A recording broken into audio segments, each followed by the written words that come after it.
front of me is Xiaomi 17 Ultra, and today I would like to show you how you can turn on and use Keyboard Clipboard.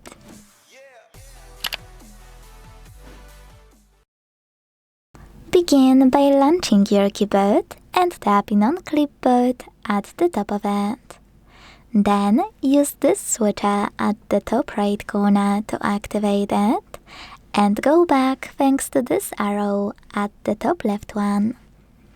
Now to use Clipboard, copy or cut any text, and to paste it instantly, just tap on it at the top of your keyboard. To paste it later on, you can use Clipboard.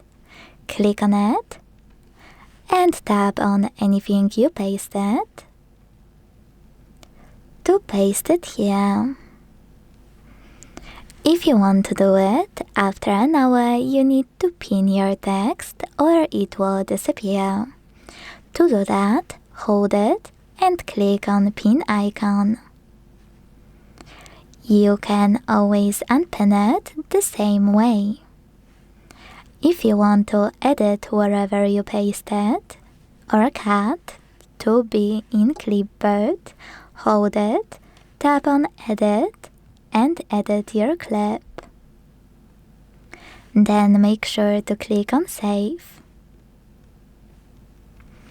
If you wish to delete anything from Clipboard, you can swipe it to the right, swipe it to the left, or hold it and click on Delete. If you wanna disable Clipboard completely, use the same switcher as before. You can also use this pen at the top right corner. Select anything from Clipboard and manage it thanks to those two options at the top, Bin 1 and Pin 1. Thanks so much for watching. If you enjoyed this video, leave a like, comment and subscribe. Bye!